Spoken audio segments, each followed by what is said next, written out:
This is a living history interview with Mike Levy, class of 1969, conducted by Marilyn Summers on April the 19th, the year 2004.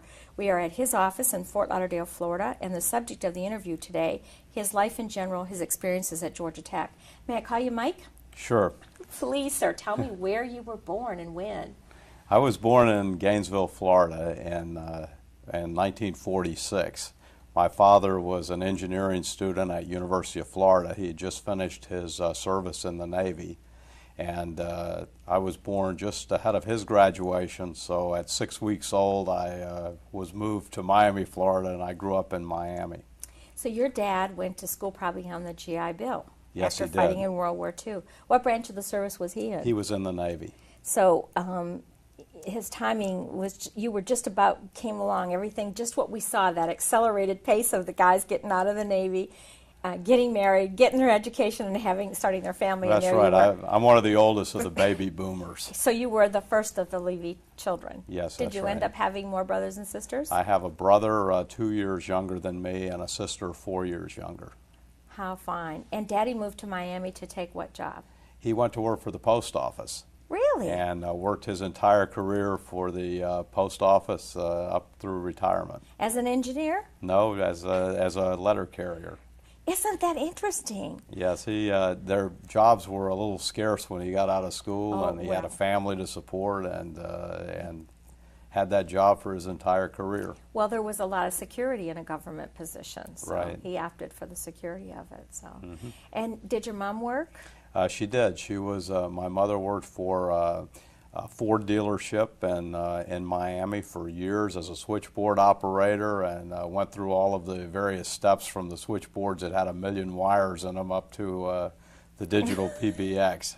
So she's had her own career to talk about, huh? That's right. And you grew up in the city of Miami? Yes.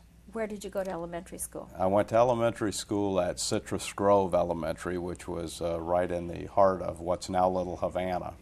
And I went to junior high also at Citrus Grove, and went to high school at Miami High, which was the largest high school in the state. It had 4,000 students even when I was there in the early 60s.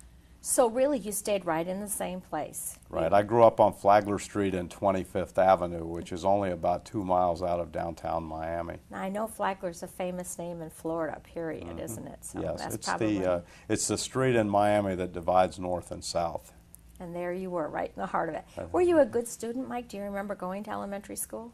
I made good grades. I don't think I was a good student necessarily. You were if you made good grades. It means I didn't have to beat you to get you to go to school. You didn't mind it. Were you into athletics in those times? Yes, I played every sport there was when I was young. My parents would drop my brother and I off at the park every day during the summer, and we played everything from marbles to ping pong to baseball to whatever was going on. Because that's where you spent your days while Mama was working then. Right. Isn't it? It was such an innocent time. It was so much easier to bring up children in those days. Yeah, I think that's true. It really is true. It wasn't complicated, was it? No, we... you knew you were going to go there and do something, and you didn't get into trouble. You did what you were supposed to do and managed nicely. When you were growing up, did you grow up with the idea that you would go on to higher education? Absolutely. There was never a question about that. So your parents instilled that in you from the beginning. Why Georgia Tech? How did that happen? I had always done very well without studying, really, in math and science. Our perfect candidate. And I knew all of the tests that I took in high school, aptitude tests, that sort of thing, pointed me towards a technology orientation, and I liked electronics and felt that I should go to an engineering school. And I thought about where to go. All of my friends were going to University of Florida, which I was going to ask. And but I checked out a number of different schools, and I really liked Georgia Tech. I liked Georgia Tech because it was I could get a great specialty in electrical engineering. It was close enough to home, and the co-op program really sold me because I was in a position where I had to pay my way through most of school, and the co-op program would allow me to do that. How hard was it for you to find information about tech?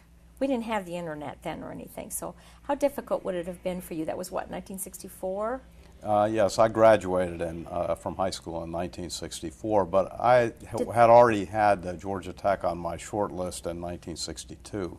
That early you were aware Yes. of it. Mm-hmm. Did the school counselors recommend it to you, or did they have information for you? No, not really. I mean, I just wrote to all the colleges and asked for information. I looked at Rensselaer, I looked at Rice, and I even I even qualified for West Point. I went through all of the interviews with my congressman and his staff, and took the physical and the written test, and I was one of the alternates to go to West Point. And at the last minute, I was invited to go up to West Point and compete with the other alternates because a spot had developed. But by that time, I was committed to Georgia Tech. Ah, no regrets? Absolutely not.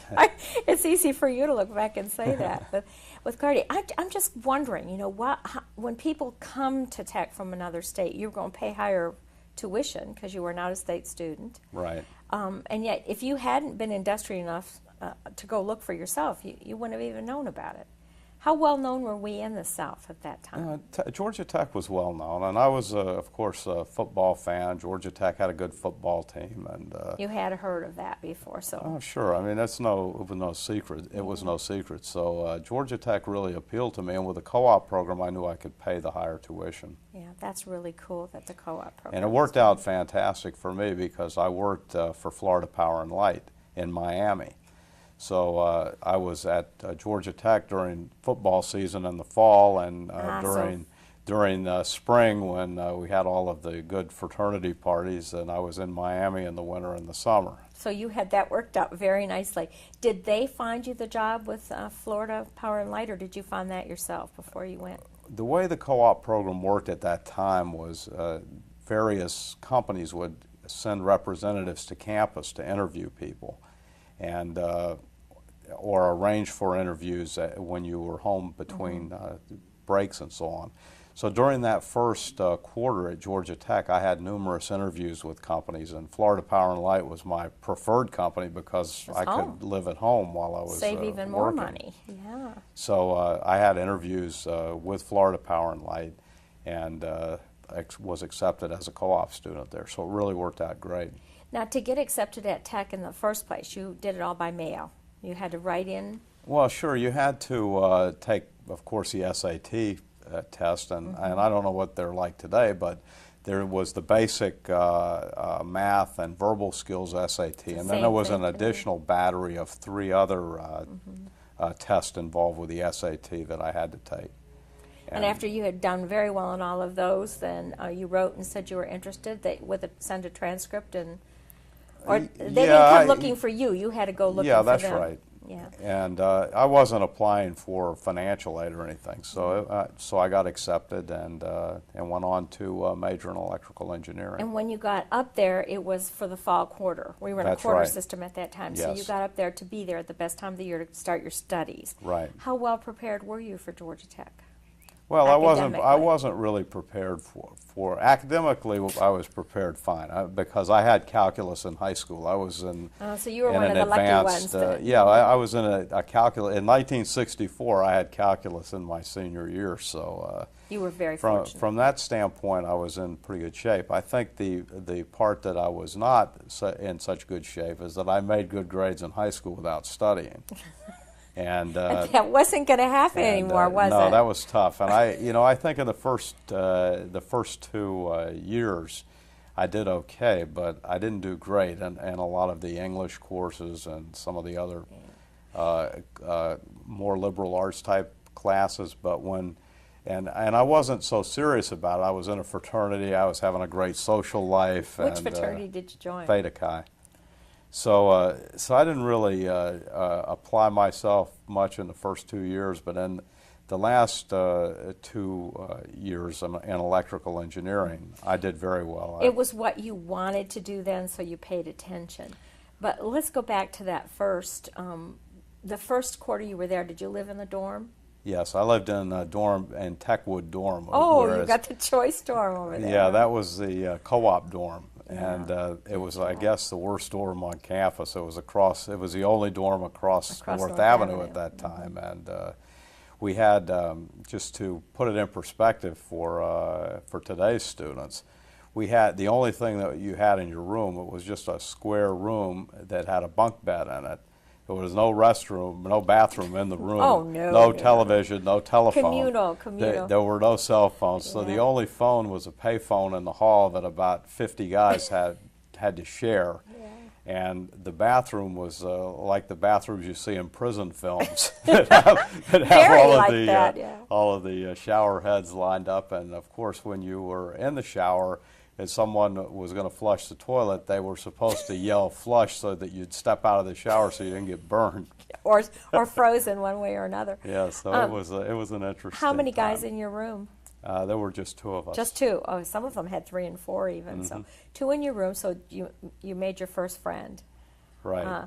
From where? Where was your roommate from? My first roommate was a guy named Nathan Mayo, who was also from Florida, from northern Florida. No, that's and his father was a Secretary of Agriculture for the state of Florida. So he was the first roommate, and after 1 quarter at Georgia Tech, he decided he was going to become a dentist, and he transferred and left to go to University of Florida. At the time that you came in, they were still doing these look to your left, look to your right, that only one of you were going to survive. So you had a big class coming in. Was that about true for you at the end of the line? Did lots of people drop out? No, I think there were quite a few. I think the bigger number that dropped out, at least of electrical engineering school, was in the sophomore year when you start taking the first double E courses, because the first 2 courses were designed to figure out who should really be a double E. So everybody became industrial management majors after that. There was a lot of transferring going on. There were at least 3 out of 4 aspiring double E's that changed majors after those first 2 courses. And for you, it just got better because you were so interested in what was going on and you well prepared. So many of the southern boys, not Florida Southern, but southern Georgia, never even heard of calculus. And those guys really suffered to stay in school. It was really survival technique. So you had a big advantage over them in that you understood that much of it. Do you remember any of the faculty? I only remember really a few guys. I remember Dr. Webb in electrical engineering, who's still there today, and Dr. Ray. I don't know if he's still there or not in electrical engineering. Yeah, Dr. Dale Ray. And he's retired. He's retired. But those are really the only names The fact that you can remember 2 of them is pretty good.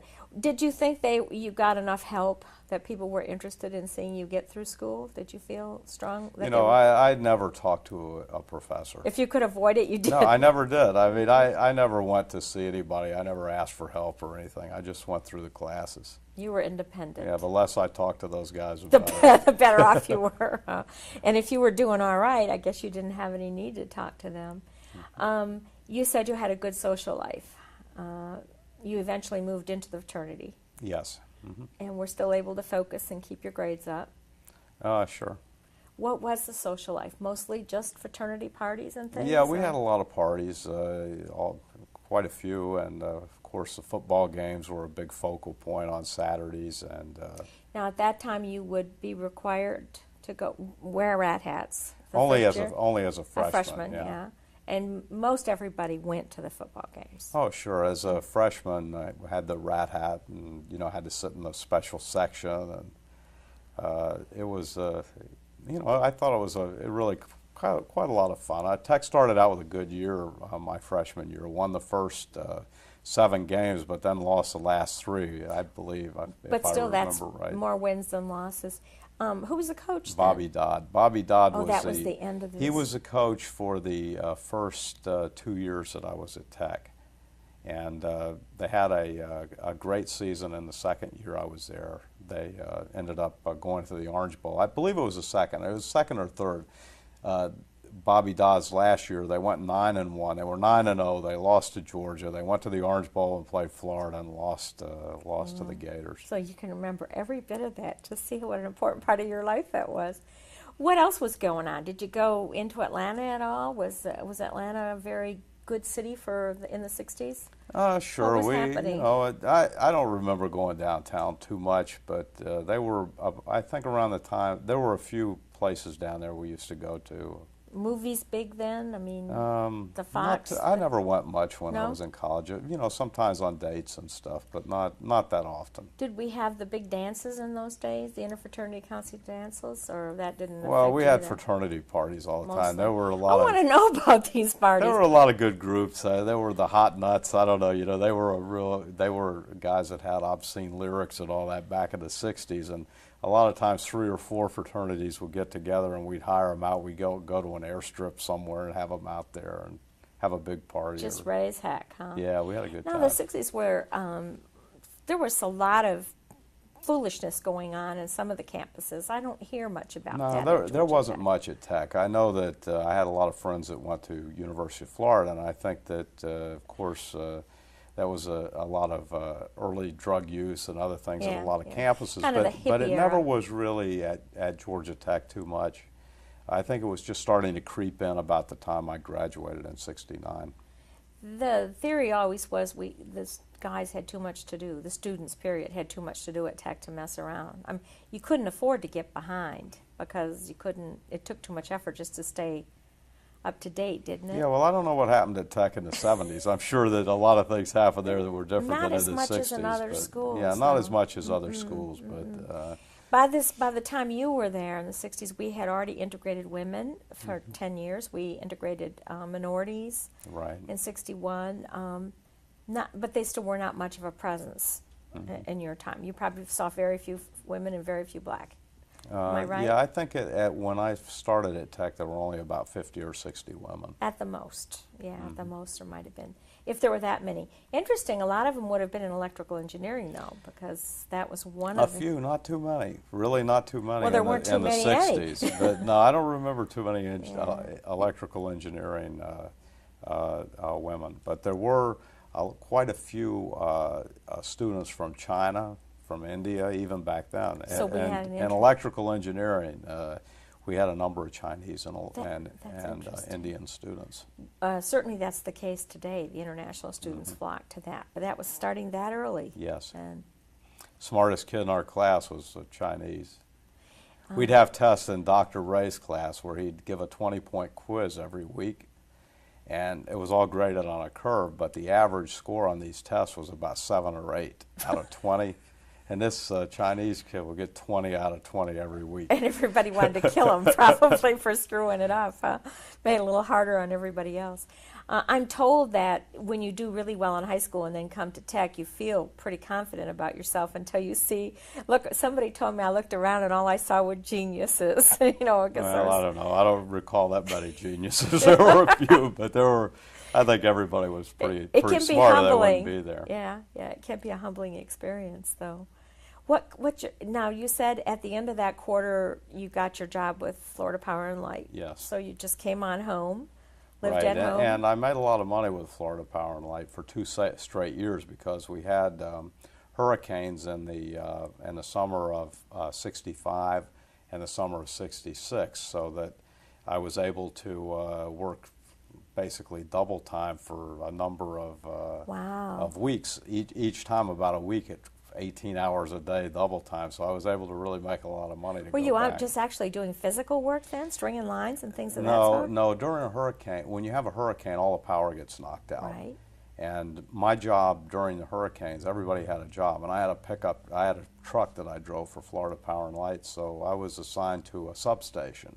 And in that area, I would ride the lines and try to determine whether a line was safe to re-energize or not. In other words, whether lines were down, whether there were tree limbs that had to be cleared, whether a transformer, or whether a lightning arrestor was cracked or something like that. So it was an inspection type of thing and Inspection, reporting yeah. back, yeah. I remember one time I was trying to, and also I would fuse some of the transformers because all the fuses in the transformers were broken. So I had this thing called an extendo stick, and I could stand on the roof of the truck and extend this stick up with a fuse on the end. I could pull the old fuse out and put the new fuse in, but these sticks were kind of hard to handle because they were 30 feet in the air, even standing on the truck. So if there was any wind, Oh, my the word. tip of the stick would move. So Yeah. one day, this is one of the only experiences I really remember out of this, but I was trying to refuse one of the lines that goes out, from the pole. It's a big barrel fuse, and I couldn't get the tip of this extendo stick into the hook of the fuse up there. So a lineman was driving by in his truck, for a South Carolina lineman, because they'd bring linemen in from all over the place. And so he said, "I'll take care of that for you." So he climbs up the pole, and he has his small stick, and he's ready to put the fuse in, and he looks at me. He's got his hard hat on. He looks down at me. He said, "You sure this line is cleared?" I said, "Yeah, it's clear." He jabs it up, and it goes bang. Oh, it wasn't. The guy came down that pole. I thought he was going to kill me. He just gave me a dirty look. He may have been grateful to be alive and move on. No, there wasn't that type of danger, but I can tell you he was aggravated. Yeah. And that's really the clearest memory you have from that time. It was just all routine for you doing that kind of thing, huh? Right. I had some interesting jobs at Florida Power and Light. How were you getting back and forth? Were you flying? Or I drove. Well, I after the first quarter at Tech, they didn't allow cars for freshmen and sophomores, but I was in a fraternity, so we could park at the fraternity house. So after the first quarter, I had your own car then. Yeah. So you were used to making the rundown. Right.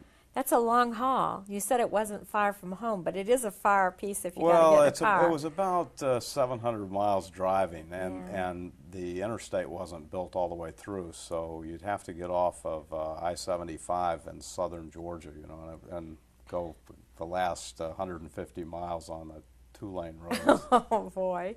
Until you got to Atlanta. When you look back at those times, it's amazing how much has changed. Just in relatively few years. How much has life changed?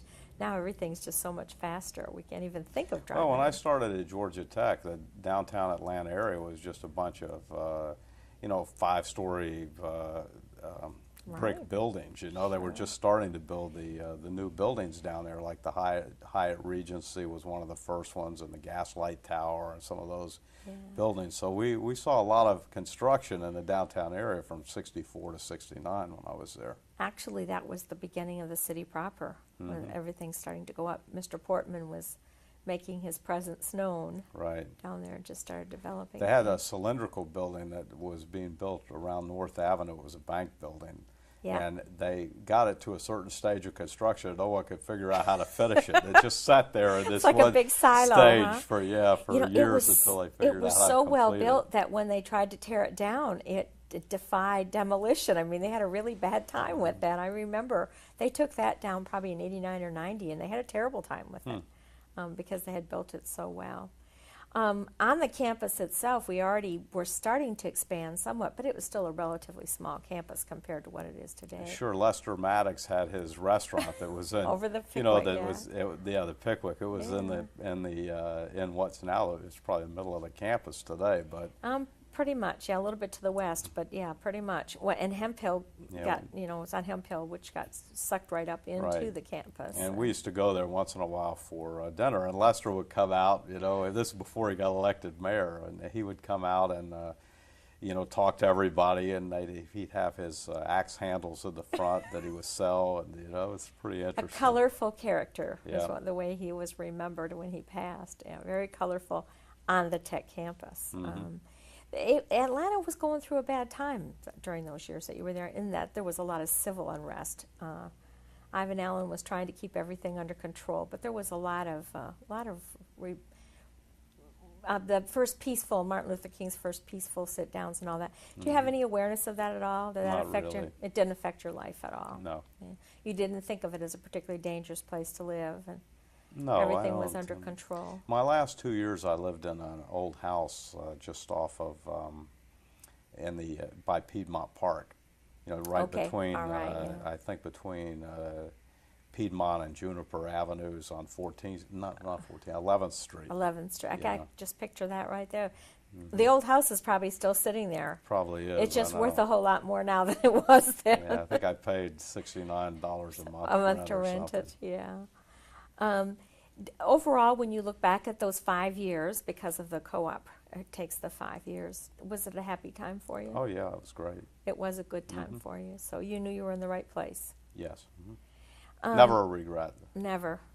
And did you end up spending all of your co-op time with Florida Power and Light? The very last quarter, I worked at Georgia Power. Oh, so you stayed local? Yeah, the I last stayed local one. because I was getting ready to go the 5 straight quarters at the end and decided to just stay up there. I checked to see if anything would be open at Georgia Power, and it was. So. Oh, that turned out to be good for you too.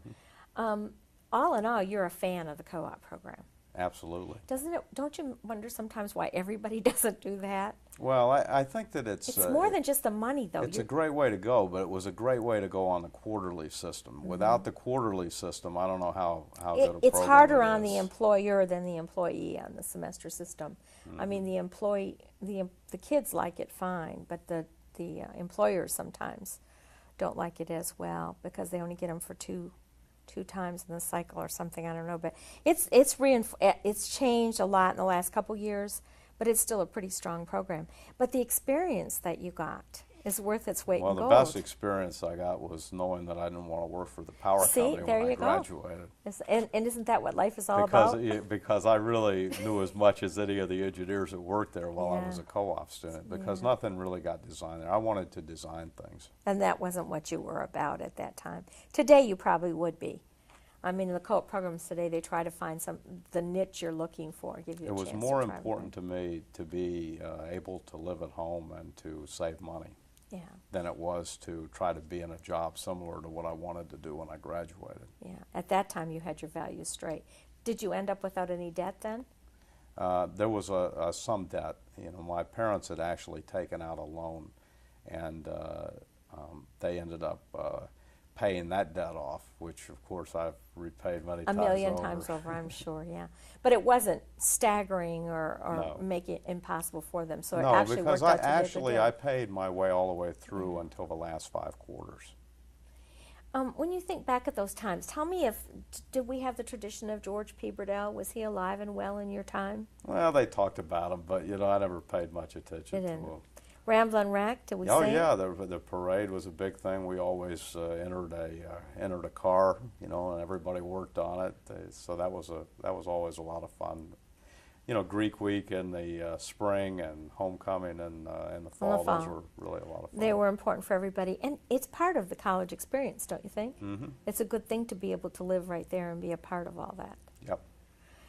Well, the big day came and you got out. Getting out from Georgia Tech is a huge accomplishment. Nobody slides through. Right. There's a wonderful expression that we will have no guessing here. You either know it or you don't, and that certainly applies, don't you think? Yeah, I think so. And I had gone actually all the way through the 5 years without ever having a day off, because I went straight from school to the job. I'd finish school no on vacations. Friday, and Monday I'd start Yeah. work, and I'd quit work on a Friday and be Man. at school on Monday. So That is a grind. That was 5 years of a grind then. Right. So what's the first thing you did? Well, I went to work at my new job. Not I right think away. I took a week off or something. Oh, yeah. Did your parents come up for your graduation? Yes, I did. I bet they were pleased. Mm-hmm. Yeah, I bet they were pleased. And how did you get a new job? Did they interview on campus? Did you go through Yes, a I process? did. In fact, when towards the end of my time at Georgia Tech, Lester and Maddox's old restaurant had been converted into the Career services. Yeah, and we The had placement office. interviews with a number of companies that came to campus, and that was a kind of an exciting time. And the last couple of quarters at Tech, I made about 15 road trips. Oh, did you? It was great, and they used to tell us at the time, things were probably a little different then, but we always, as a rule of thumb, flew first class and went to all these yeah. different places. So I made a lot of trips, and I had a lot of job offers. I had at least 12 or 13 job offers. Is it because the economy was really good right then? Or It was you were good. just It was good in early '69. Now that changed pretty quickly. I'll talk about that later. But initially, when you were looking at the job market, you was could pick incredible. and choose. It was incredible. I can tell you that the defense economy was very strong. There was a lot of work in defense. The space industry was very strong. There were a lot of job openings there. So I can give you some examples. Collins Radio in Dallas offered every tech graduate that would go out there a job, and they were paying the best money of anyone. Unfortunately, the people who chose that, when I went out for the interview, I could see what they were doing. They were not selective at all. They were hiring anybody. They were ramping up so rapidly, and I said, this doesn't make sense. that they'll take anybody here. I So wanted you to got be a little in bit more. worried about that. Yeah, and I didn't take it even though it was the highest paid job offer I had. And it turns out later that year when the whole space and defense industry started to go down the tubes at the end of 1969, all those guys lost their jobs. Oh, so you had made definitely the right choice. Yeah, and the other thing is that they were trying to go into computers. They had never been in computers, and I felt like that the guys that were in charge really didn't have the experience for what they were trying to do. Also, Western Electric in North Carolina had some huge defense contracts, and they actually chartered a plane and flew a whole plane of Georgia Tech guys from Atlanta up to Winston-Salem to be interviewed. And they made everybody an offer too. So it was a cool experience, and it was an experience to go and interview sure. with these And jobs. I went to Dallas 3 different times. I interviewed LTV, must have Texas made you feel Instrument, Collins Radio, pretty special. I mean, Eastman Kodak in Rochester. everybody wanted you, huh? Yeah, it was a nice experience. A mighty feeling that you're so good. You're so good. Was Jim Wolford over in the Yes, he career was. placement then? Yeah, it was his prime time right then, I think. Oh, it was great yeah. because, and we had so many companies that were on campus interviewing. So who did you choose? I went to work for a company called, it was part of Harris Corporation, but that division was called Radiation, and it was in Melbourne, Florida. And it was the reason that I liked the company is that it was they were a very strong engineering-oriented company, and they had some very good defense contracts. And So you did your homework on them. You knew Yeah. they were going to be a settled and company. I liked Florida too, and the salary was strong, and I'd be in a position where I could do design work almost right off the bat. Which is what you were really eager to do. Right. Now, unfortunately, after I went to work there, when I started, we were working 60 hours a week. I was making so much money, I mean, comparatively speaking, Yeah. because we were getting overtime. Yeah. And I even went on one shift where we worked 70 hours a week. It was 10 hours a day, 7 days a week for about a month. And you could think And- you were young, you could do it, and Right. you were rich. Yeah, but really, compared to being in college. So, but then what happened was, all of a sudden in late 1969, the rug got pulled out from under us. All these contracts were ending, and there was a real slump that just started almost like a step curve in the defense industries and in the space industries. And that area of Florida, from Cape Canaveral down through Melbourne, was all defense and space. So everybody was affected. So there were layoffs all over the place, and my company, Harris, there were layoffs every week almost. And being a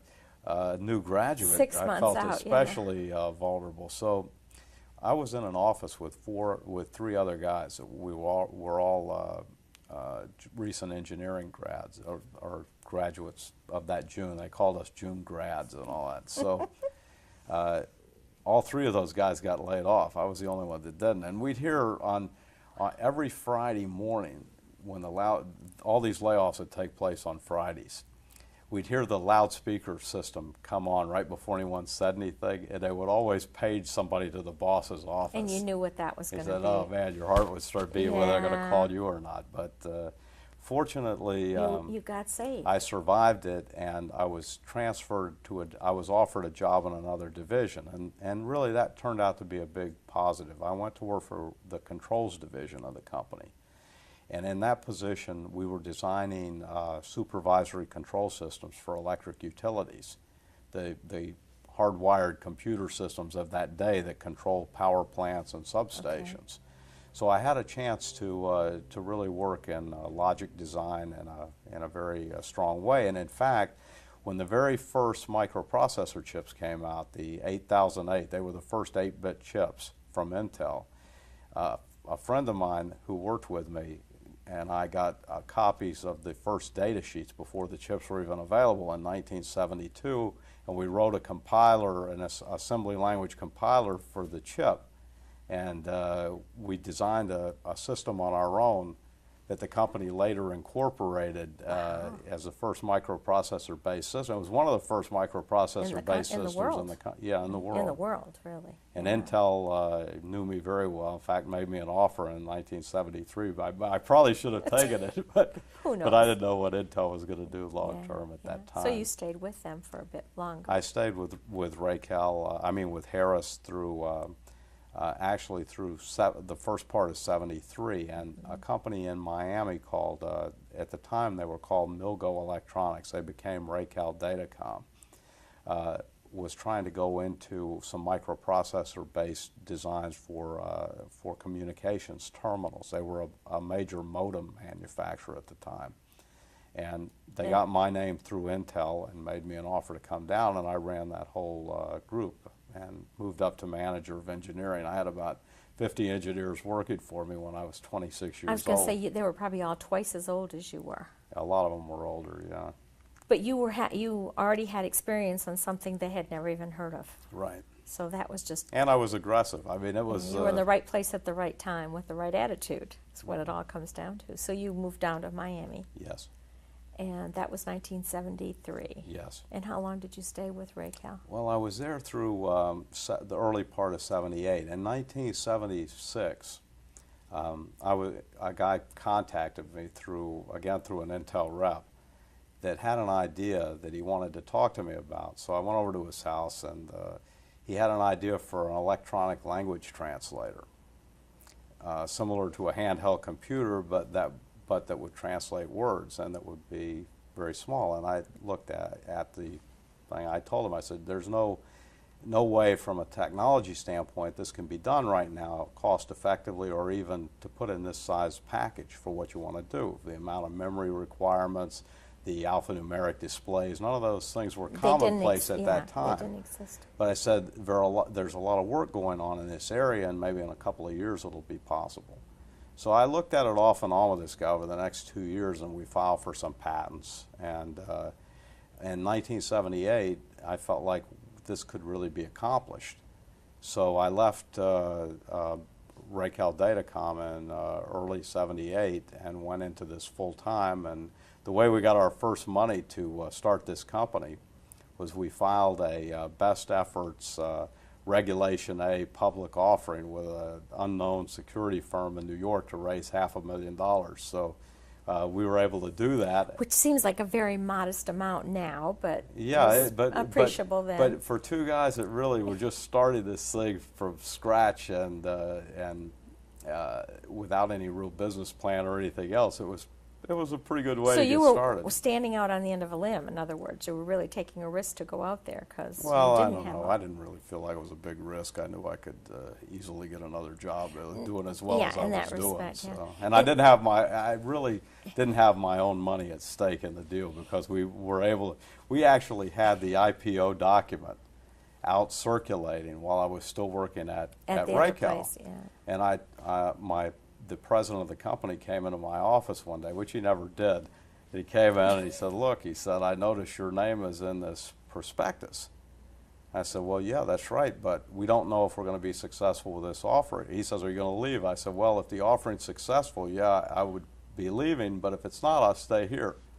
What did he think of that? So he says, well, let me know. But it turns out that he and all the other guys there are invested in the thing. So he invested in it too. Yeah. You could see the value. Had you done a market study to see if there was a real demand for this kind of thing, that you knew it was going to fly? No, we just had an intuitive feel for it.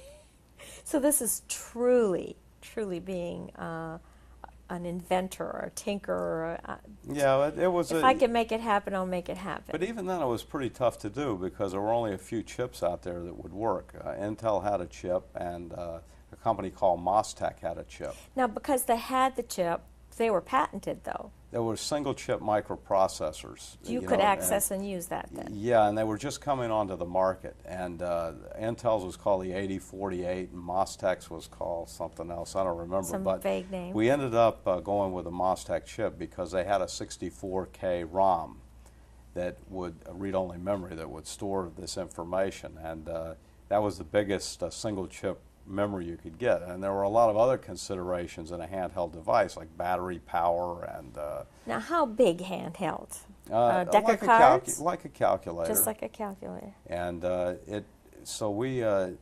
and the displays, the only alphanumeric LED displays we could find that would work were made by a company called Lightronics in California. And Lightronics had actually been in the calculator business and had failed and gotten out of that business, but they still had an assembly plant in Malaysia. So we ended up contracting. We did all of the design on this thing with Lightronics. They designed the body and all the parts. There were 32 custom tool parts in it. And we ended up having the translators built in Malaysia. And we had plug-in modules that contained the microprocessor and the memory in the module, and we introduced about 6 languages to start with. I was going to ask you, the 6 common languages to start with. And Yeah. how many words could they translate? About 1,500. A piece for each language? Yeah, and you'd have to have a different module for each one. But we had the people at Carnegie Mellon. They had a language department there, and we contracted with Carnegie Mellon to do all of the translations So for this us. is kind of like a networking thing. You had to reach out here, here, here, here, and bring it all together. Right, and the way we sold this is we were trying to figure out, well, we need a sales and marketing guy for this. So where do you find a guy? Because this is a brand new product. But there was a product on the market that was called a biorhythm calculator that was made by a company in Atlanta. And we called up there to find out who the head of marketing was. And it was a very similar type of high-end consumer electronics product. So we hired this guy, and he brought his rep network with him. We used all the same reps. So what we did was at the Consumer Electronics Show in Chicago in 1978, we didn't have the final product ready yet, but we had a model of what it would look like, and we had a bigger box that you could demonstrate how it would work. And we couldn't get space on the floor of the Consumer Electronics Show, so we rented a suite in the Palmer House Hotel, and we had a limo, and we were bringing the buyers from Neiman Marcus and Bloomingdale's and Macy's and Saks. We were bringing them all over to the hotel. And so it's a big schmooze to get people to look at what right. was going to happen. But we sold $4 million worth of translators just my at this show, word. and the very first ones were we sold to. Neiman Marcus had an exclusive on the first ones, and they sent out a special flyer to their Christmas catalog with it. And Macy's sold them, and Saks, and Burdines, and Riches, and I mean, we were all over the country with these things, and we couldn't satisfy the demand. But the problem was we were so undercapitalized, and our manufacturer was requiring letters of credit, so we'd have to finance the letters of credit, and fortunately, Mostec extended us credit, but it was a business that we couldn't really finance properly. So we started thinking about who we could bring in as a partner, and we ended up selling the business to a company called Nixdorf Computer in Germany. I went back and forth to Germany a few times, and they wanted to be in the small computer business, and this translator could actually be like a handheld computer. It was a precursor because you could plug a communications model in and hook it to a modem and transmit information. And we had one contract with the Defense Department. This is kind of funny because after we had launched the product, I get a call from a guy. He said he works for the Department of Defense and would like to come in and talk to us about an application for our translator. So the guy comes in, and what they wanted to do, and they wouldn't tell us much to begin with, is they wanted to use the terminal but with a special program that would plug into it that would let it be used for something else. And as we went forward, we had to get security clearances and all this, and we found out that the real customer was the National Security Agency, and that what they wanted was an encryption device. Oh. And we worked on that as a custom project, and that was a pretty interesting project too. But then we ended up selling in 1979 to Nixdorf. We didn't sell the company, we only sold that product. So that was like a follower-up of the Enigma, this little box Yeah, telling that's right. They still use that. They're called STU terminals now, but they've gone through many. They've gone through many iterations since then. When did the name Lexicon come in?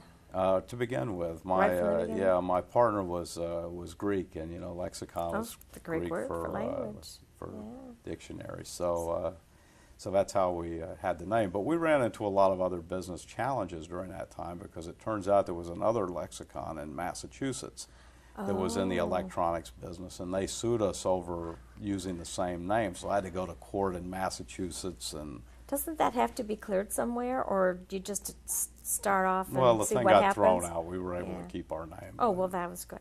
It was an opportunity for you to tinker as much as you want then with your engineering and designing that you talked Sure, about. but then again, after we did work basically on contract in Nick store for a few years, but we really started to need a new product to work on in Lexicon. So after the language translator, it was really what do we do next?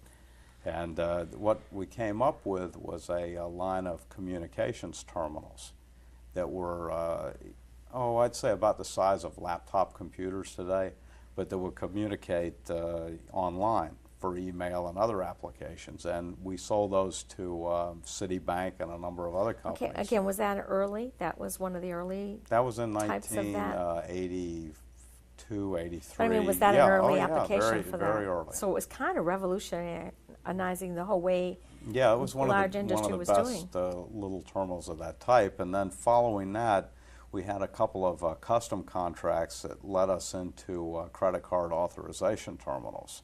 So we built some of the first credit card authorization terminals. Wow, now there's a too. huge industry. So. Yeah, we ended up selling that business too. I think that most of the time we were a little too much ahead before markets were really developed, and But you we were never had pioneers enough in money. establishing the market. And We then got just- started in a lot of things that I Yeah. think were Did pretty you keep the same interesting. partner? You say we, No, we. no, he and I had a. You're using the royal we. I'm using the we for the You and people at whoever our is around company, you, but yeah, yeah, yeah. my first partner and I had a falling out, and He went his way and you went yours. yeah, I stayed with the company and he Yeah, didn't yeah. in 1979.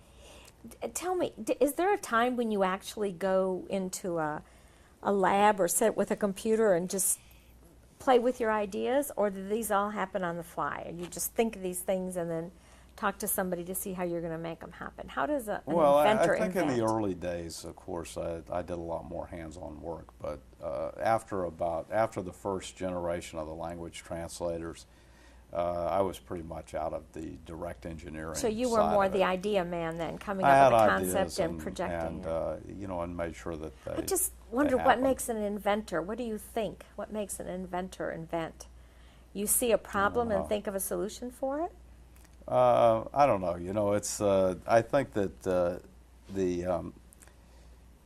trying to figure out a way to do something a little better than it's been done before. But I think sometimes, though, my ideas were a little too early, before the technology supported the right kind of product and before you could really raise money for it. But see, you knew that when the very first idea came to you. You said you'd have to wait a year or two, so you were aware of that.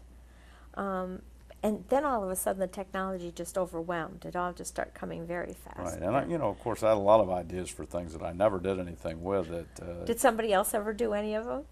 Sure. Just have a great Oh, idea yeah, and then get somebody else jump these on it? watches and other things, devices that keep track of your pulse, and other devices for blood pressure monitoring, all these things. I had had thought of ideas all for that, these yeah. things 30 years ago, But it was, of and course, just never followed through. A lot of the ideas I had were not feasible at the time so from they, a technology standpoint. they just have to be put away until the technology comes to that point, and by that time you're on to something else, because ideas come to you. Right, and then at some of the later days of a lexicon, we started back in 1988.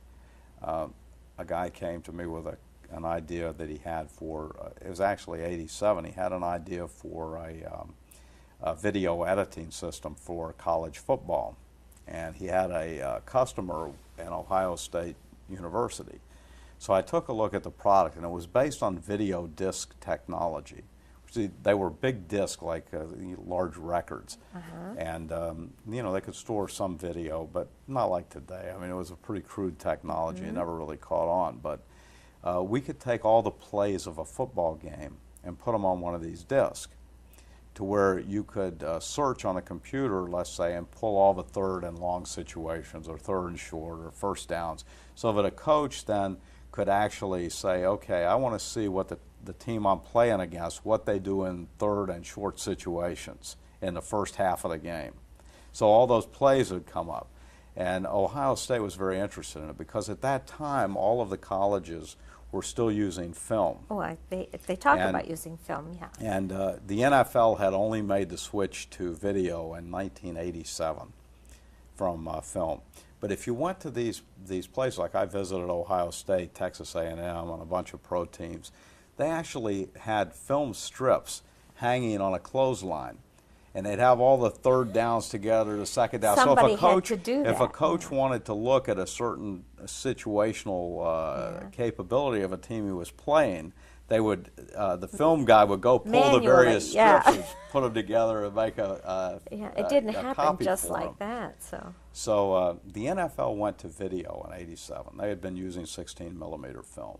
So I looked at this, I took this video disc system all around. I took it to Jimmy Johnson at the Hurricanes at the time, took it to Don Shula at the Dolphins. Don Shula invited me to bring it to the NFL owners meeting, which happened to be in Phoenix that year. I showed it to the Cowboys, I showed it to everybody. But the guy from the Cowboys said, look, this disc technology is not going to work for us because of the expense of it and some other technical difficulties, but we're using a video system that another company in Chicago developed. A video company in Chicago developed that would actually make automatic tapes, off of, that we can use for study. And not only are we using it, the video director of the Cowboys was the father of the video directors of the Raiders and the Bears. So the Raiders, the Bears, and the Cowboys were all working on this new system. So I found out about it from the Cowboys guy, and I called the company. There were a company in Chicago called Roscor, who was a big video production house. And they had done this just as kind of for kicks. So I could see that my video disc system wasn't going to make it. Okay, they were ahead of you on that one then. So I went to these guys and said, look, this is a side business for you guys. They didn't know how to sell it. They only were in these 3 teams, and they were giving it away for nothing almost just to get it to work. And I offered to buy it from them, which I did, and I took the product in. We made some changes to it, but it was a pretty interesting system. You'd have basically 4 VCRs on the input side of it and 8 VCRs on the output side.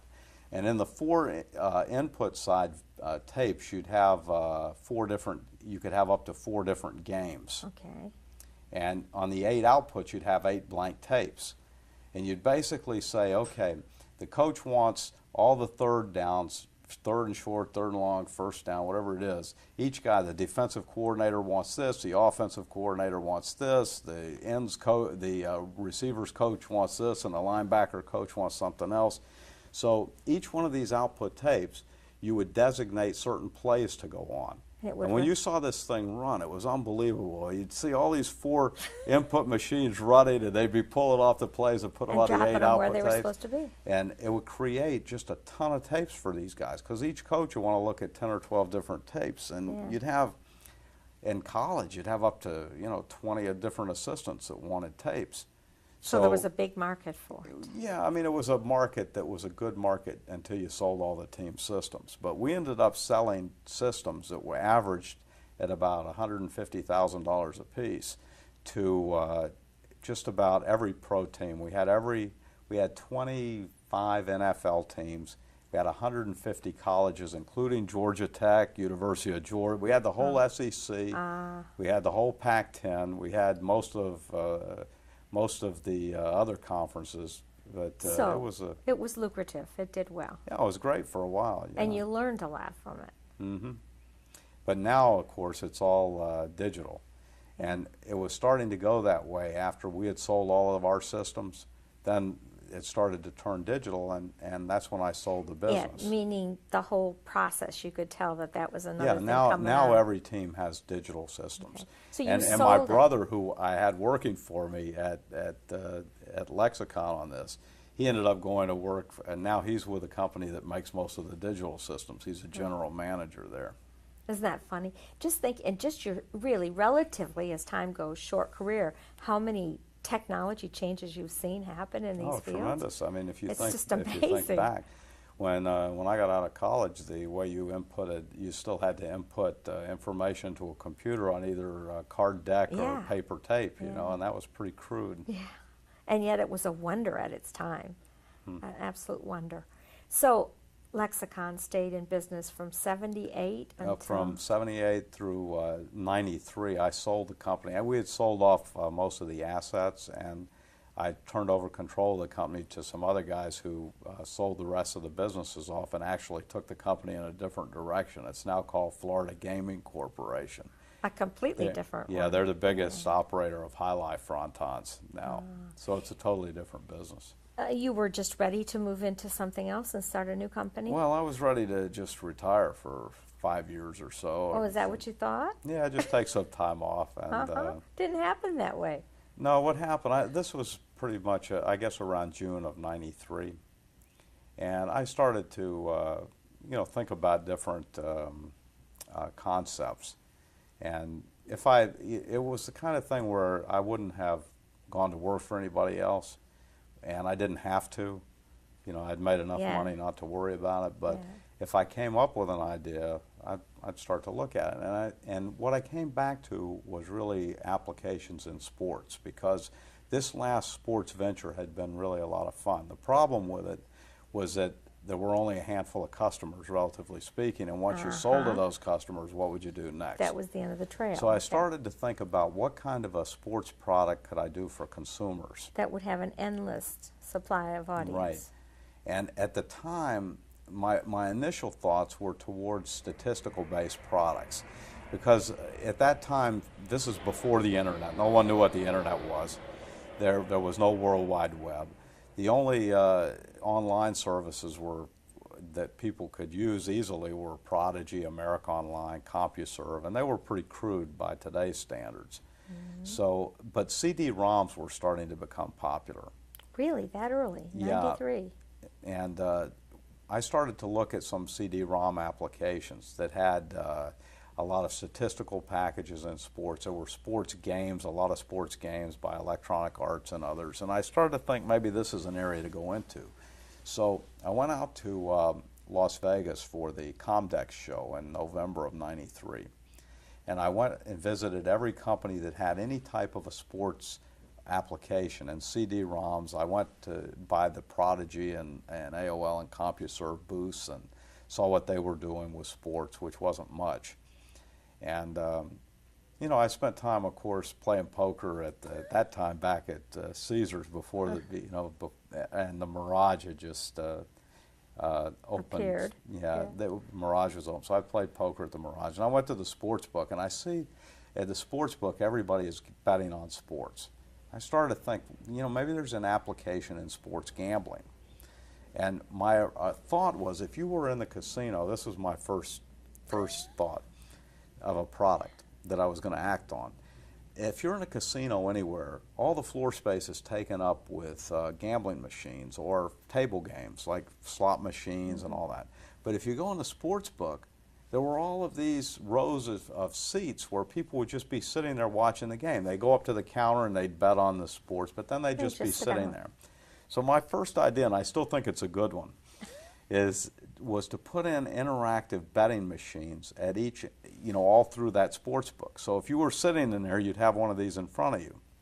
And you could make proposition bets based on what would happen next in a football game. In other words, if a team takes possession of the ball, you could make a bet as to how that possession would end.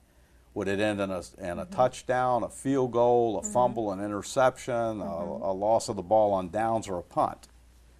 And you could put in quarters or dollars or whatever it is and bet on these propositions all the way through a game. So that was my original thought. They don't do that. They didn't. No, that never really. They never really have done it. But now they do have in there a lot of electronic monitors for horse racing and things like that.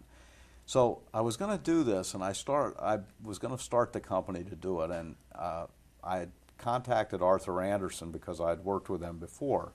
And I felt like I would need some help. And by the way, this is good advice for anybody starting a business. The people who know everybody are the national accounting firms. If you want to know an attorney who specializes in gambling, if you went to Arthur Anderson, they're out of business now, of course. They closed down by the government. But at that time, or Ernst & Young or Deloitte. These national accounting firms have partners all over the country, and they know people in every industry. So they can hook you up with whoever you need to be hooked up with. So I went to Arthur Andersen. I said, look, I need to research a little bit this product concept I have and find out if there is anyone doing it, and are there any gambling attorneys that I should talk to about the legalities of these things.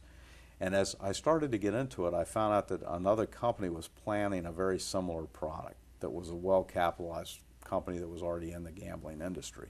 I said, this isn't going to work. Turns out they never did it, but I felt like this was something that I needed to change my thinking about.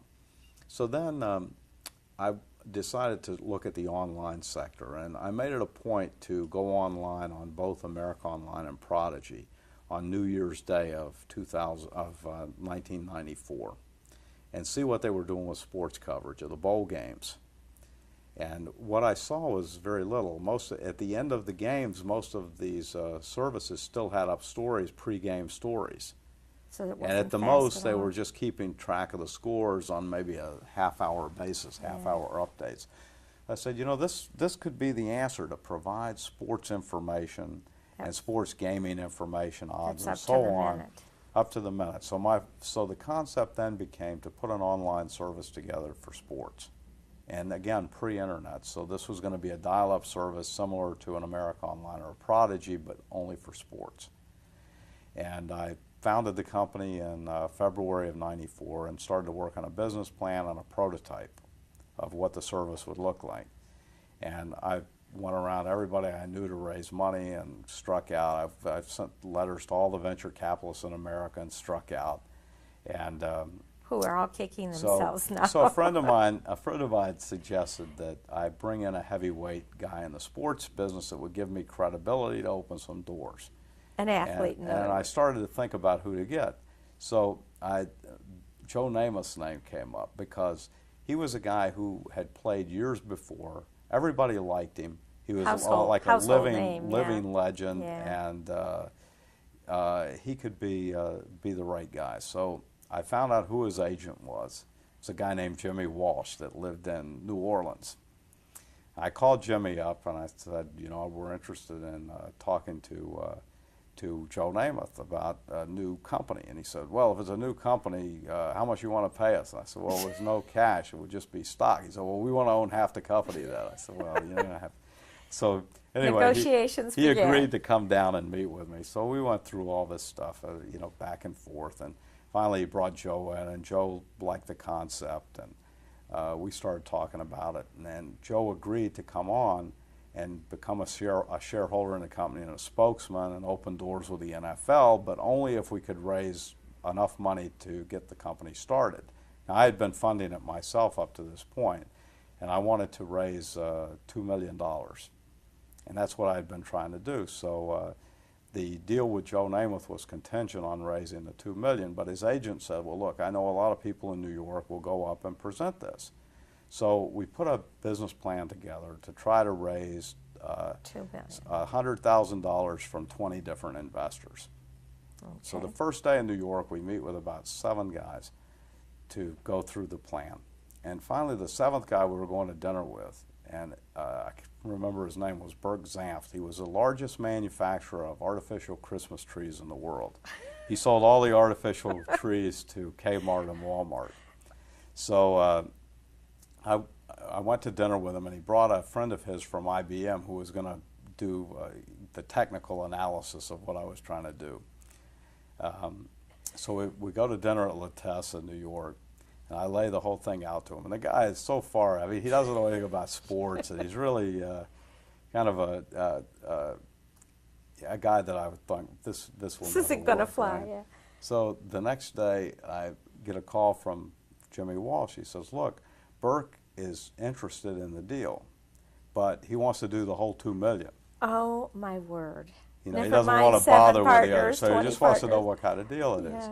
So we end up going into a negotiation, and he's got all his attorneys there in New York, and go in to negotiate the $2 million. And he looks at his attorneys and he says, I don't want any of you to question this business or do any due diligence, because you'll tell me not to do it. He says, the only thing I want you guys to do is get my $2 million back if he dies. An old-fashioned businessman, huh? Right. How fun. You must have been excited. You must Yeah, have been so anyway, excited. we got the deal done. And So did he do it on the strength of Joe Namath's name? no, he did it based on the, What what you I told him about. So you what didn't we even were- need Joe Namath then. Well, Joe Namath's agent introduced me to him. So okay, there was a connection there. Right. So. But no, where Joe was very important was introducing us into the NFL. So he. So he was very helpful in working with the leagues. And the other thing that I did right away, actually I needed more money for one thing. I needed to raise some serious venture capital money. And I needed to figure out how I was going to develop the product. Yeah. Because It was just still still an just me idea. in '94. We raised this money in August. And I needed to find a vice president of engineering who could actually develop this thing. So I figured, okay, the only place I can go, and the internet still was not clear as to whether that was the way to go. The World Wide Web was just being talked about in the summer of '94, but you couldn't get a good browser. There were no good internet service providers, and it was very slow. So I figured to go to Prodigy, America Online, and CompuServe and try to interview people from those places. And I had a headhunter set up interviews. Well, the guys from America Online were all making a lot of money with their stock options, and none of them wanted to leave. The guys from Prodigy were so lazy and slow. I mean, that's why they ultimately went down the tubes. And the guys from CompuServe, they just didn't get it. They had no imagination. I said, this isn't going to work. So we ended up finding a guy that worked for Apple Computer, and it was in charge of their custom online services business, where they designed online services for different companies.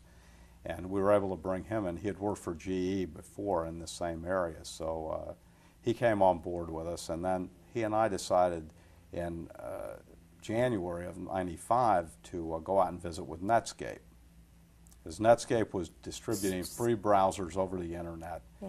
And we felt that they would be someone to talk to. So we went out and met with Jim Clark and with Jim Barksdale, who had just come on board as the CEO. And Barksdale liked the concept, and he knew that they wanted to have some applications that would help them distribute browsers more easily. So he said, well, can I introduce you to our venture capital company? Great. So their venture capital company was Kleiner Perkins. And Kleiner Perkins had backed, they were just starting to back a number of internet companies, including Amazon and others. And they had turned me down twice because we were in Florida, and they like to limit their investments to companies on the West Coast.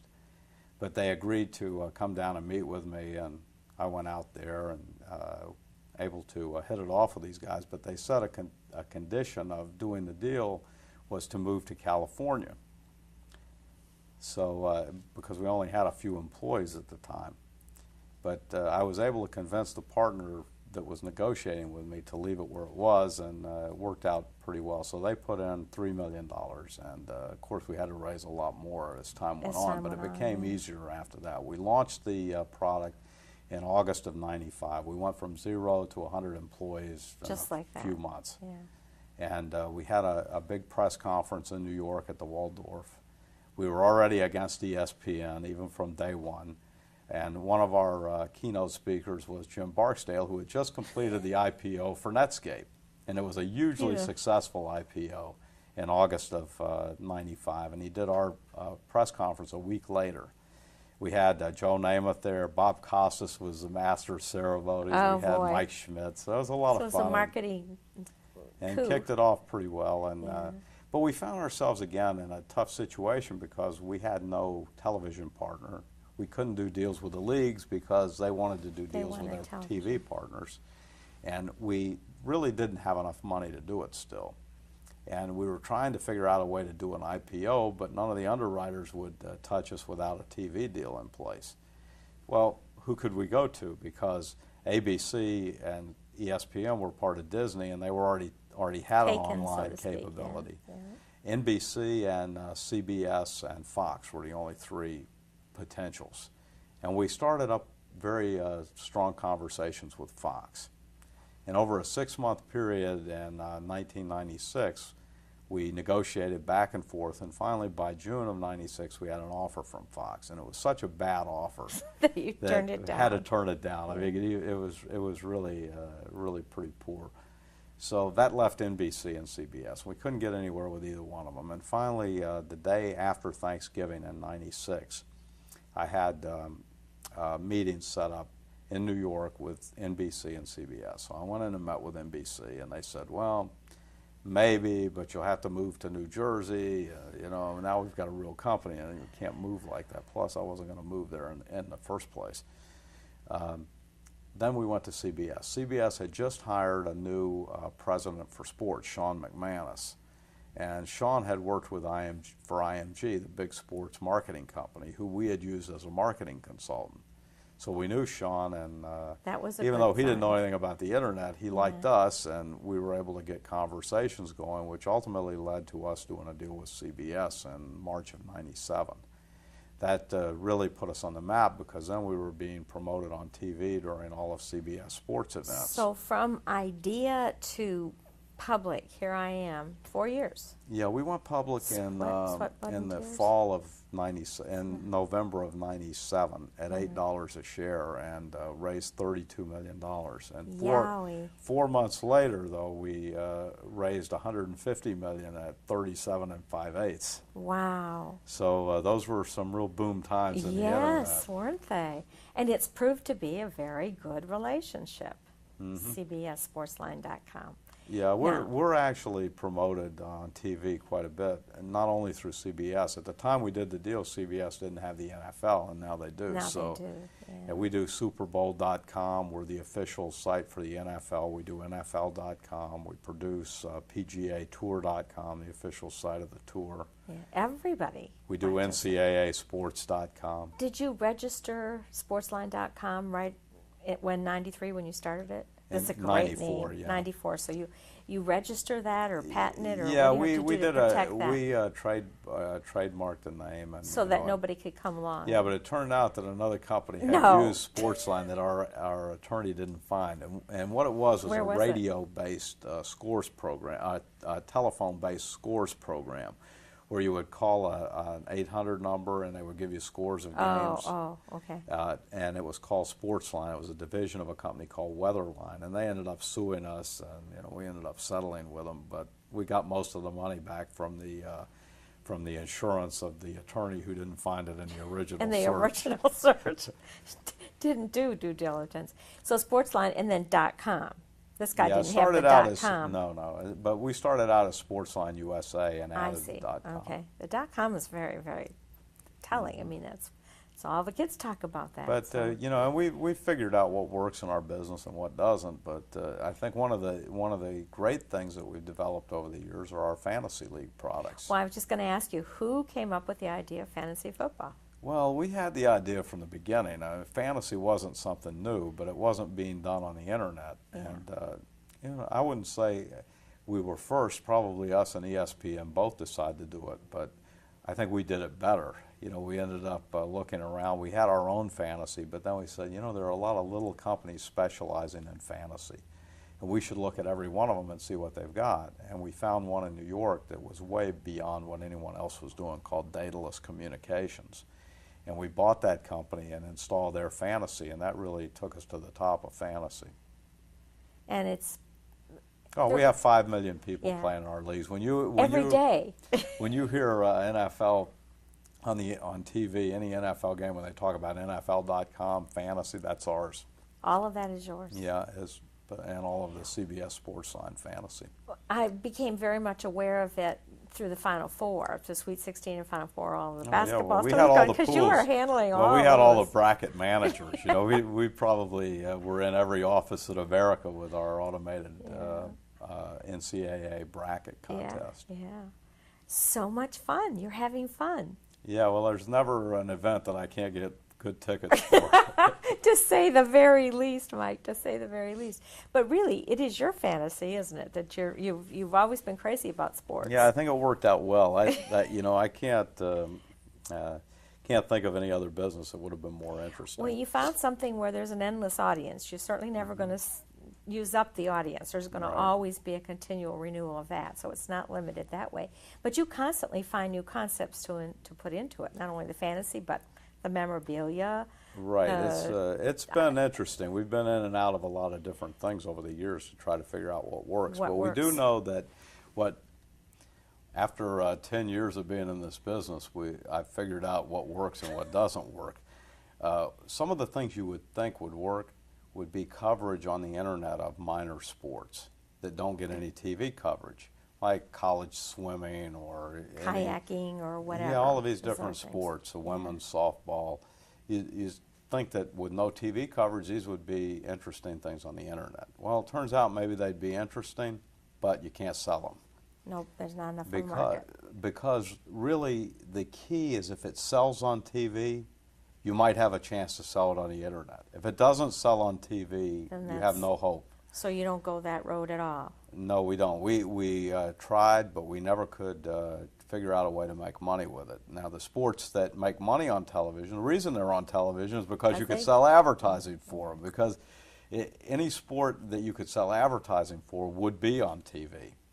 So our biggest successes are with the sports that are covered on television. The NFL is the biggest.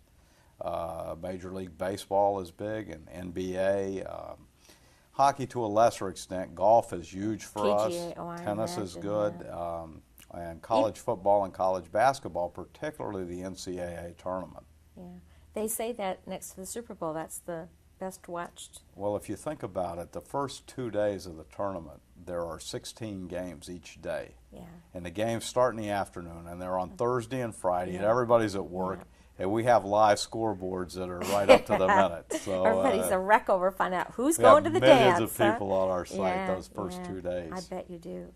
And it's a kind of refreshing that college sports can capture the nation's attention that way. Well, it was It's very great this refreshing. year with Georgia Wasn't Tech it, in the though? Final Four. What a ride. Were you as excited? Well, you had to be. Oh, it was great. They made to make it to the championship game. I mean, the championship game wasn't so great, but You know just what? getting there. I mean, having to fight through 5 tough games to get there was fantastic. And they're an extraordinary bunch in that none of them are a superstar. They're just all good team players, you know. But in a way, that's the way college basketball has become. There and are it's the very way it should be. well. Unfortunately, one of the reasons there are very few superstars. They all go pro out of high school. Yeah, exactly. You know, back a number of years ago, you'd find superstars in college. You very Yeah. rarely find it anymore because they'd be in the Yeah, NBA. they used to go through school and then go to the NBA. Sure, and you it's take all changed. Larry Bird and Magic Johnson. Those two guys played in a great final game one year in the tournament. That would never happen today. No. There was no way that those guys would have been playing in college at that level. They'd be in the NBA, just like this year with Carmelo Anthony and Chris LeBron Bosh and some of the other ones, yeah. And you know, everyone at Tech is saying, well, good, we're glad you guys went off and left us to be a team. It created a real cohesion among the boys that stayed in school.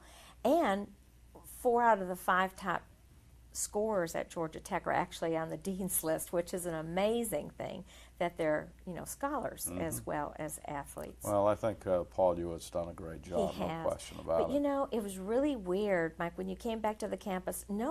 They were treated as if they had won. Nobody felt like they were also rans or second rate. Nobody. I mean, they came back Oh, heroes. sure, absolutely. They finished third, Yeah. third in the ACC. Yeah, there's and, nothing shabby about coming in as the and, second top school in the country. Yeah, I mean, so. to lose in the semifinals of the ACC tournament and then go on to reach the finals of the national championship was a Real tremendous accomplishment. achievement. The students were really, I mean, I know just from the micro that we have, the few that we have, the 5 students, they're just thrilled to death with those kids, and nobody considered them losers at all. It was just a real amazing thing, and everyone's excited. It's going to reinvigorate basketball at Georgia Tech because everyone's excited. Most of them are coming back, and they think, whoa, wait till we see what we do next year, you know. So, and you never know. I think that's part of it, is that you never know with college, rather than the NFL, where lots of money, or in national baseball, where lots of money can buy the team that can do whatever. That's not Right. going to happen in college.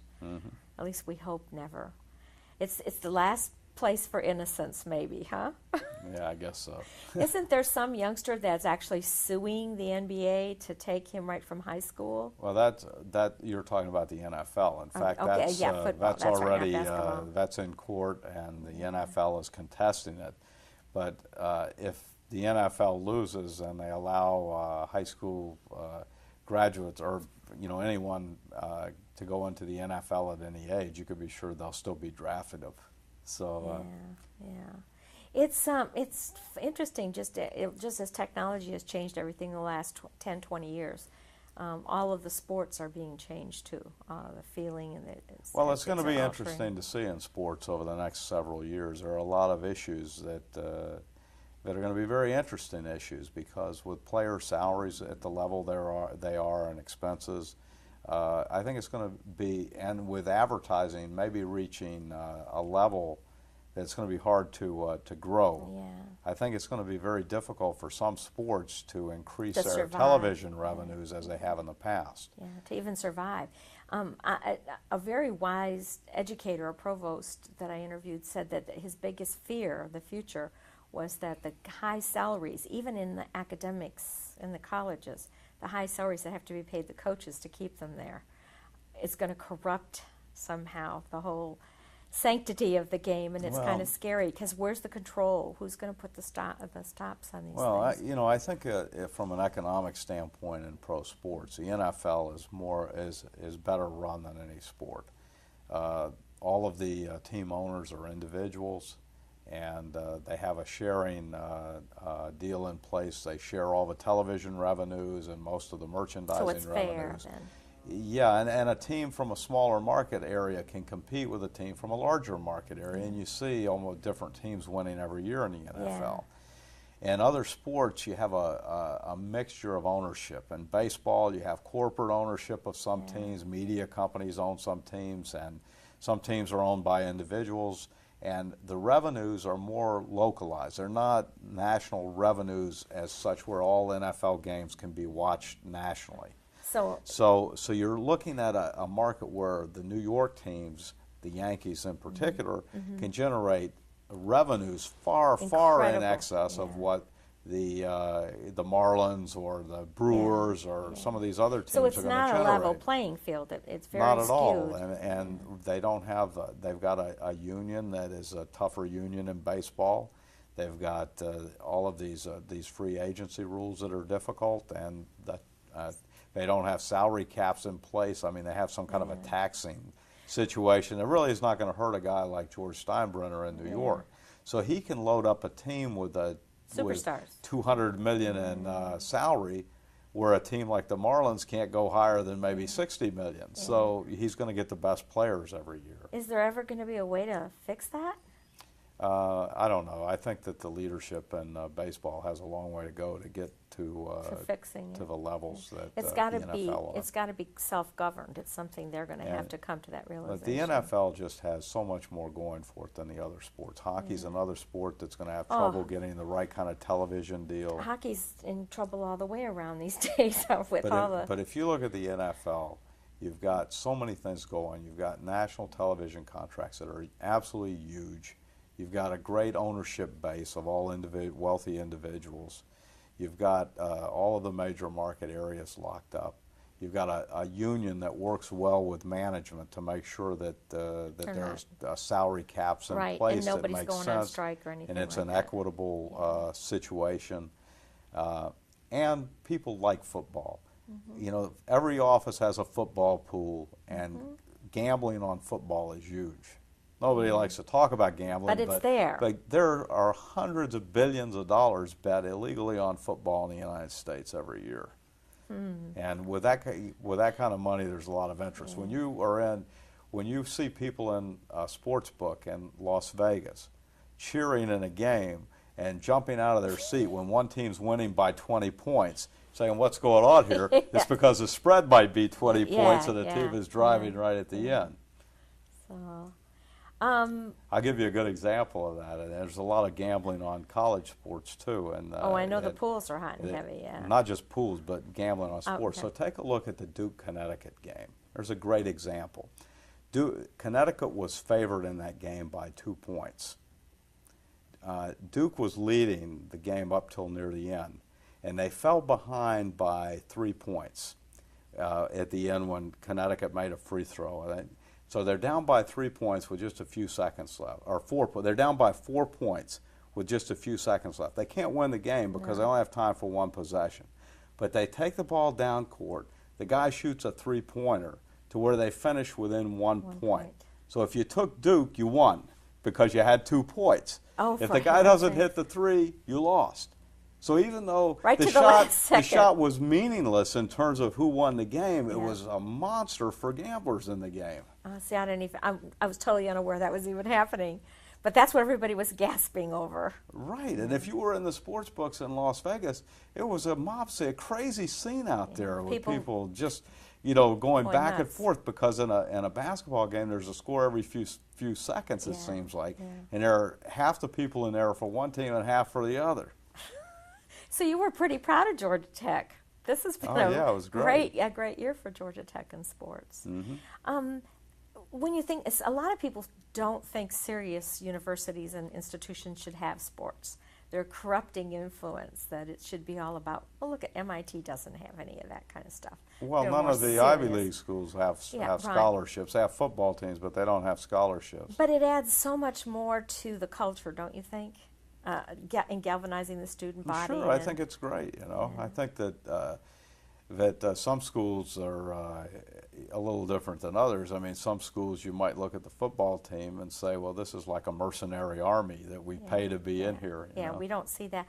I know one of Dr. Clough's favorite sayings is that not only are we well known as an academic institution, but Harvard and MIT don't field football teams and basketball, and now basketball Well, I think teams, Stanford does a good job, and I think there are a number of other colleges out there who have great academic credentials that still do pretty well in sports.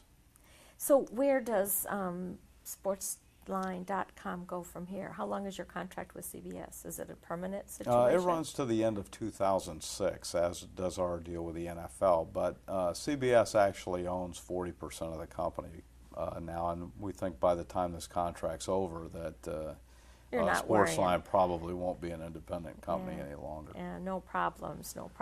It sounds fine, doesn't it? Yeah, then I'll have to figure out what to do next. That's what I was going to say. Then what idea. happens? You look for some other idea that but only if it comes to me. I mean, it's not something that I'm going to really worry about. Yeah. Tell me about your family. Well, my parents are both still alive, and they live wonderful. here in Fort Lauderdale, which is great. So they have been so richly rewarded for the investment they put in you that they've seen you be very successful. And my wife and I see them at least once every 2 weeks or so, so that really is great. And in fact, my wife sees my mother all the time. They go shopping together and all that. Where did you meet your wife? When? Actually, I met her in Las Vegas. I was recently divorced from my first wife, and who I had married while I was still attending Georgia Tech. As a student? Oh, my. Yes. And I have had 2 children that are grown now. And have one of my children has 2 kids, so I'm a grandfather. Now, these are your 2 daughters? Yes. Tell me about them. Susan? Susan lives in just north of Atlanta. Oh, so she's up there. Okay. And she has 2 kids. Boys, girls? A girl and a boy, and my granddaughter Kayla is just going into the 1st grade in September. Oh, they're tiny. And my grandson Tyler is starting preschool in September, and they're both going to Lakeview Academy in Gainesville. So it's a really a nice school. We're very happy that we found it for them, and that's really great. And your other daughter is? My other daughter, Amanda, lives in Hollywood area. Oh, around here then. Yes, and she works in Fort Lauderdale. She manages a very large luxury rental complex for a company called ZOM, which owns a number of units around the country and manages units. And this one is a very nice one. It's on the Intercoastal Waterway. It's got a huge yacht basin. And she's doing really great for herself. And Enjoying it. yes, and she's got married last year about this time and is expecting her first child. So we're You're looking going to forward have to that. 3 grands then. Lucky you. Lucky you. You'll have such fun watching the kids grow up. It's just terrific to see them come. They're still babies yet. Right. Now, I hope you're going to try and influence them to go to Georgia Tech somewhere along the line. I assume neither of your daughters did. No, they didn't. But my grandchildren that live in the Atlanta area would be very good candidates. Yes, in fact, they will. The school they're going to, it's a private school, and nearly 100% of the graduates end up in school and a good Yeah, college yeah. somewhere. And of course, Georgia Tech would be a great choice. Yeah, we think it would be a good choice for them, too. It's nice to have traditions and families, and the Rambling Wreck is a good tradition, don't you think? So by the time they're old enough to be interested in sports, that'll be about 10 years from now. They're going to think this is pretty hot stuff. You asked before about where I met my wife. She was I had sold the language translator business to Nixdorf Computer, and they had a U.S. operation in Massachusetts, and they were going to be demonstrating the product for the first time at the Consumer Electronics Show In Las Vegas. in 1980. And it turns out that my wife worked for Nixdorf in marketing. So we met at the trade show booth, actually. It's meant to be, huh? Yeah, so that was great. Serendipitous meeting over business. So now the only thing left to conquer is golf. Is that right? That's right. I played tennis all the way through, and I was a very aggressive tennis player. I only played singles. And when I was in my early 40s, I started having knee problems. I only played on hard courts, so I switched to clay courts. And that extended my playing time. But after I had my a knee operation and a few years ago, I said, well, this is not really worth it anymore. Plus, as I got older, my tennis abilities were in decline, and I felt like as a gambler, you don't take those kind of risks. Yeah, That's I silly. felt like it was time to take up golf, and I really love it. I play a lot of golf now, and even though I still have a long way to go, at least I'm improving in golf. And you should be able to continually improve, right? Sure. I just played in a tournament this weekend. It was a 54-hole tournament, so we played 18 holes Friday, Saturday, and Sunday. I finished in the middle of the pack, but it was great. A lot of fun. Yeah. You're in fast company. There's lots of people that find golf the continual challenge. The continual challenge. In fact, Joe Namath, getting back to him, I mean, I just connected up with him recently again, back about 6 months ago, and we play golf together about every 2 weeks or so. Oh, so he's become your friend, not just your, Yeah, your we're business playing. partner. Yeah, Yeah. so we're. Is he a better golfer than you? Yeah, but he's not as good as he used to be, and I'm getting a little And better. you're getting but he's better still, than you used but to he's be. still better. He's Yeah. still a better golfer than me. And Well, that gives you a goal to shoot for, huh? Right. You can always try and one-up him. Right over your shoulder, I see a picture of Tiger Woods. I mean, talk about competition, huh? Things to look up in to. fact, before we went public in '97, we had done a number of deals with athletes where we built their websites and they were spokesmen for the company. And we had a great lineup. We had not only Joe Namath and Mike Schmidt, but we had Wayne Gretzky and hockey. Jerry Rice, and we had Shaquille O'Neal. So and, these are household names. Yeah, Tiger Woods, Michael Jordan. Yeah. And, I got to know all these guys. So, and in fact, I was on the board of directors of a company called MVP.com that had as directors Michael Jordan and John Elway and Wayne Gretzky. So every night before the board meetings, we'd all go to dinner together and all that. And those guys are really good guys. Yeah, that's great. That's great. Well, I see you have your little putting practice thing here in the office, so you got to stay right on top of everything, like you say. Well, that's the right, odds but are it's a you're lot- going to get better. See, It's a lot easier to putt in the office than it is on a On the where you have greens. to actually read the greens. Yeah. The wind blows and everything else going down. You've had a very fortunate life. Georgia Tech was a big part of that, and I know from coming from the Hill, coming here today, they're very proud of your achievements. And I want to know, if you had to do it all over again, would you still take that risk to go into Georgia Tech? Oh, Georgia Tech was instead of no University risk. of Florida? Georgia Tech was definitely no risk. I mean, it was. I always thought it was a good decision. we're kind of known as a place where you learn to solve problems. Right, Do you and think? I think that's important. I mean, I graduated at a time when electrical engineering areas were really changing rapidly, going from primarily analog design types of things into the digital side. And the Georgia Tech curriculum was not up to speed with what was happening in industry at the time. We had professors at Tech who were more They've been there a long time, analog yeah. oriented. There were only, in fact, in the whole electrical engineering school, there was only one class that taught digital design. Everybody took it, Yeah. but there was only one professor and one class in digital design at Georgia Tech in the 60s. Was it Aubrey Bush? No, I had Dr. Bush and he was a great professor too. Now that you bring him up, he was a great professor, but he didn't teach the digital course. he A guy didn't. named Dr. Peatman did. Oh, okay. But Dr. Bush was a great professor, and I would get back to him as one of the better guys that I had there. And the courses that we had were more analog oriented, but they taught you to think. And when you key. got out, when I got out, I was in a whole new ball game with all of this digital design area. But I was able to master it pretty quickly because of the strong fundamentals I got at Georgia Tech. And Which is just basically how to analyze a situation and find the sure, best way how to out of solve it. problems, like you said. That seems to be the key thing over there. It doesn't even matter what your discipline is. Everybody, even the so-called IM, where everyone says, "Oh, well, they had to go to IM," they're still taught how to think, Right. and that's why they become CEOs and CFOs of companies all over the world, learning how to think or how to solve problems. Think Right. strategically, I guess is the word. Well, it's been a great ride.